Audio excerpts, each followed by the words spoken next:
Welcome friends, welcome to Tamil crypto tech. நமக்கு என்ன பார்க்க போகிறோன்னு கேட்டிங்கன்னா, கிரிப்டோ கரன்சியை பற்றி ஒரு அப்டேட்டு. என்னென்னு கேட்டிங்கன்னா, 2 days பிஃபோர் வந்து லோக்சபாவில் வந்து கிரிப்டோ கரன்சியான ரெகுலேஷனை பற்றி ஒரு விவாதம் பண்ணியிருக்காங்க. ஸோ அதை பற்றி தான் இன்றைக்கி நம்ம பார்க்க போகிறோம். அந்த வீடியோ வந்து அப்படியே ஸ்கிப் பண்ணிட்டு அப்படியே போயிடாதீங்க, ஃபுல்லாக பாருங்கள், உங்களுக்கு ரொம்ப யூஸ்ஃபுல்லாக இருக்கும். ஃபுல்லாக பாருங்கள். என்னென்னு கேட்டிங்கன்னா, ஒருத்தர் ராஜ்யசபா எம்பி வந்து ராஜ்யசபாவில் வந்து ஒரு கேள்வி எழுப்பியிருக்காரு. அவர் பேர் வந்து தலைவர் பேர் என்னென்னா தருமபுரி சீனிவாஸ். அவர் தான் கேள்வி எழுப்பியிருக்காரு, 5 கேள்வி எழுப்பியிருக்காரு. என்னென்னு கேட்டிங்கன்னா, கவர்மெண்ட் வந்து கிரிப்டோ கரன்சியை வந்து பேன் பண்ண போகிறீங்களா, ப்ராபிகேட் பண்ண போகிறீங்களா அப்படின்னு கேட்டிருக்காரு. அது அப்புறம் பண்ணிங்கன்னா, 2வது கேள்வி என்னன்னா அது டீடைல்ஸ் கொடுங்க அந்த மாதிரி கேட்டிருக்காரு. 3வது கேள்வி என்னென்னு பார்த்தீங்கன்னா, கவர்மெண்ட் வந்து எந்த மாதிரியான ப்ரிவிலன்ஸ் கிரிப்டோ கரன்சி மேலே எந்த மாதிரியான ப்ரிவிலன்ஸ் எடுத்துறீங்க, அதாவது அந்த ரெகுலேஷன் மாதிரி நான் நினைக்கிறேன். ஸோ அதை எப்படி எடுத்துறீங்க அந்த மாதிரி கேள்வி 3வது கேள்வி கேட்டிருக்காரு. 4வது கேள்வி வந்து அதுக்கான டீட்டெயில்ஸ் கொடுங்க, இல்லைனா அதுக்கான டீட்டெயில்ஸ் கொடுங்க, இஃப் ஸோ இருந்துச்சுன்னா அதுக்கான டீட்டெயில்ஸ் கொடுங்க அப்படின்னு கேட்டிருக்காரு. 5வது கேள்வி என்னென்னா, இதான் முக்கியமான கேள்வி. என்னென்னா தலைவர் என்ன கேட்டிருக்காருன்னு பார்த்தீங்கன்னா, இந்த மாதிரி வந்து கிரிப்டோ கரன்சி யூஸ் பண்ணுறாங்க எக்ஸ்சேஞ்சுக்காரங்க, இன்வெஸ்டர்ஸ்க்கு எல்லாமே எதாவது ஆக்ஷன் எடுக்க போகிறீங்களா, அது கம்பெனி வச்சு நடத்த மேலே ஏதாவது ஆக்ஷன் எடுக்க போகிறீங்களா அப்படிங்கிற மாதிரி கேட்டிருக்காரு. எனக்கு என்னமோ இவரே ஏதோ கிரிப்டோ கரன்சி மேலே இன்வெஸ்ட் பண்ணப்பான்னு நினைக்கிறேன். அதான் தலைவர் இவ்வளோ பயப்படுறாரு, அதான் இந்த கேள்வி வந்துன்னு நினைக்கிறேன்.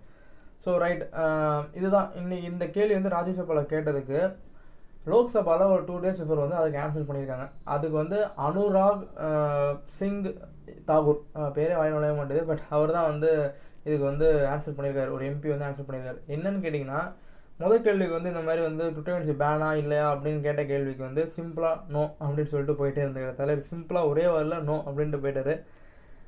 அப்புறமேட்டு வந்து 2வது கேள்வி என்னென்னு பார்த்தீங்கன்னா, இந்த மாதிரி வந்து கிரிப்டோ கரன்சி வந்து ஏதாவது ப்ரிவிலன்ஸ் எடுத்துருக்கீங்களா, அதாவது ரெகுலேஷன் மாதிரியான ஏதாவது எடுத்துருக்கீங்க அப்படின்னு கேட்டதுக்கு அவர் என்ன சொல்லியிருக்காருன்னு பார்த்தீங்கன்னா, அதாவது அனுராக் சிங் தாகூர் அவர் என்ன சொல்லியிருக்காருன்னு பார்த்தீங்கன்னா, இந்த மாதிரி வந்து ஒரு இன்டர் மினிஸ்ட்ரல் கமிட்டி ஒன்று ஃபார்ம் பண்ணியிருக்கோம். ஸோ அது கீழே வந்து நிறையா இது ஃபார்ம் பண்ணி கமிட்டிலாம் நிறையா ஃபார்ம் பண்ணி இந்த கிரிப்டோ கரன்சிக்கான டிராஃப்ட் எடுத்துகிட்டு இருக்கோம், ஒர்க் பண்ணிகிட்டு இருக்கோம். அதை வந்து சப்மிட் பண்ணால் தான் நாங்கள் சொல்ல முடியும் அப்படின்னு சொல்லியிருக்காங்க. நான் போன வீடியோவில் சொல்லியிருப்பேன், பார்க்காதவங்க எங்கள் வீடியோ கொடுக்குறேன் பார்த்துட்டு வாங்க. டிராஃப்ட்டை பற்றி நான் ஃபுல்லாக சொல்லியிருப்பேன், அந்த வீடியோ பார்த்துட்டுக்குள்ளே வாங்க, அதிலே நான் சொல்லியிருப்பேன். ஸோ இப்போயும் நான் சொல்கிறேன், இப்போயும் நான் காமிக்கிறேன். இந்த கமிட்டி, அதாவது இன்சூரன்ஸ் கமிட்டி, அப்புறமேட்டு இந்த செபி, இந்த செக்யூரிட்டி அந்த எக்ஸ்சேஞ்ச் போர்டு, ஆர்பிஐ, இந்த கமிட்டியெல்லாம் சேர்ந்து வந்து ஒரு அவங்க கீழே ஒரு ரெப்ரசன்டேஷனை உருவாக்கி அவங்க தான் சேர்ந்து இந்த டிராஃப்ட்டை உருவாக்குறாங்க. அதுக்கு அதுதான் அந்த இன்டர்மிஷனல் கமிட்டி மொத்தமாக சேர்த்து. ஸோ இதுக்கான ஹெட்டு யாருன்னு பார்த்தீங்கன்னா இவர் தான், சுபாஷ் சந்திர பார்க் அப்படின்னு சொல்கிறாங்க. அவர் தான் இந்த கமிட்டியோட ஹெட்டு. ஸோ இவர் சொல்கிறதான் கிரிப்டோ கரன்சிக்கான ரெகுலேஷன் டிராஃப்ட் எல்லாமே. ஸோ அதான் சொல்கிறாரு, ஃபஸ்ட்டு வந்து ரெகுலேஷனுக்கான டிராஃப்ட் வரட்டும், அதுக்கப்புறம் பேசுவோங்கிற மாதிரி சொல்கிறாரு. இப்போ அடுத்த கேள்வி என்னென்னு பார்த்தீங்கன்னா, கடைசி கேள்வி என்னென்னு பார்த்தீங்கன்னா, முக்கியமான கேள்வி.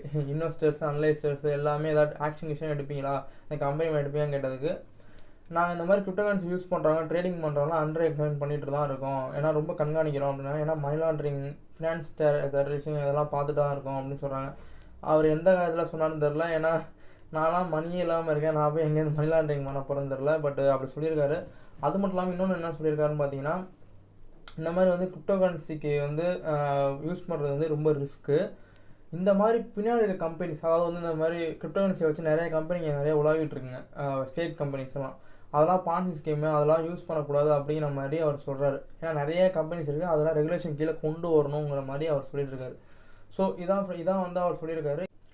தலைவர் அடுத்து என்ன முக்கியமான பாயிண்ட்டாக சொல்லியிருக்காருன்னு பார்த்தீங்கன்னா, இந்த மாதிரி வந்து கொஞ்ச நாள் முன்னாடி வந்து G20 சமிட் நடந்துச்சு, அதை பற்றி பேசியிருக்காரு. அதுக்கு முன்னாடி வந்து என்ன சொல்லியிருக்காருன்னு பார்த்தீங்கன்னா, உலகத்தில் இருக்க most developed country, I think UK, England, அதுக்கப்புறம் வந்து சுவிட்சர்லாண்டு, ஆஸ்திரேலியா, இந்த மாதிரி கண்ட்ரியில் வந்து கிரிப்டோ கரன்சி ரெகுலேஷன் கொண்டு வந்தப்போ கூட நிறைய அதில் ஓட்டைகள் இருந்துச்சு. ஸோ நம்மள மாதிரி இந்தியா வந்து அதில் அவசரப்படக்கூடாது, ரொம்ப பொறுமையாக கொண்டு வரணும். ஏன் அப்படி அவர் சொல்கிறான்னு கேட்டிங்கன்னா, ஏன்னா வந்து கிரிப்டோ கரன்சியை வச்சு வந்து மணி லாண்ட்ரிங் ஈஸியாக பண்ணிடலாம், ஃபினான்ஸ் டெரரிசம்லாம் பண்ணலாம். ஸோ இந்தியா மாதிரி 120 கோடி பீப்புள் இருக்கிற ஒரு கண்ட்ரியில் வந்து அவங்க பொறுமையாக தான் கொண்டு வந்தாகணும். ஸோ அதை பேஸ் பண்ணி அவர் சொல்கிறாரு. ஏன்னா வந்து அந்த கண்ட்ரி பண்ணாலும் நம்மளும் அதை பண்ணக்கூடாது, பொறுமையாக தான் பண்ணணும், இதுக்கு 6 மாதத்துலேருந்து 1 மாதம் வரைக்கும் டைம் ஆகும் அப்படிங்கிற மாதிரி அவர் சொல்கிறாரு. இன்னொன்று என்ன சொல்லியிருக்காருன்னு பார்த்தீங்கன்னா, G20 சமிட் முக்கியமாக நான் வீடியோ போட்டிருக்கேன், அதையும் பாருங்கள். G20 சமிட் பற்றி என்ன சொல்லியிருக்காருன்னு பார்த்தீங்கன்னா, இந்த மாதிரி வந்து FATF G20 சமிட்டோட one of the committee, financial action task force, அந்த கமிட்டி என்ன சொல்லியிருக்குன்னு பார்த்தீங்கன்னா, கிரிப்டோ கரன்சி ரெகுலேஷன் நாங்கள் கொண்டு வருவோம் அப்படிங்கிற மாதிரி சொல்லியிருக்கு. ஸோ அதையும் வந்து நாங்கள் வந்து கருத்தில் கொள்ளணும், ஏன்னா வந்து அவங்க என்ன மாதிரி ரெகுலேஷன் கொண்டு வராங்க பார்த்துட்டு நாங்களும் வந்து அது கூட சேர்ந்து ஒர்க் பண்ணி ரெண்டுக்கும் சேர்ந்து தான் நாங்கள் கொண்டு வருவோம் அப்படின்னு சொல்லியிருக்காங்க. அதில் அந்த கமிட்டி அந்த G20 கமிட்டியில் வந்து நிர்மலா சீதாராமனும் நான் சொன்னல அந்த செக்யூரிட்டி ஹெட்டு இதுக்கெல்லாம் ஹெட்டாக இருக்கார்ல அவர், அதாவது சுபாஷ் சந்திர கார்க், அவர் எங்கள் ஃபோட்டோ தர மாதிரி 2 பேருமே வந்து கலந்துக்கிட்டு இருக்காங்க. 2 பேருமே அதுக்கு வந்து ஒரு டிஸ்கஷன் பண்ணியிருக்காங்க. ஸோ இதான் அவர் ஒரு ஷார்ட்டாக சொல்லணும்னு வச்சுங்களேன். இங்கே நான் ஷார்ட்டாக சொல்கிற மாதிரிங்க, கிரிப்டோ கரன்சி இங்கே பேன் கிடையாது.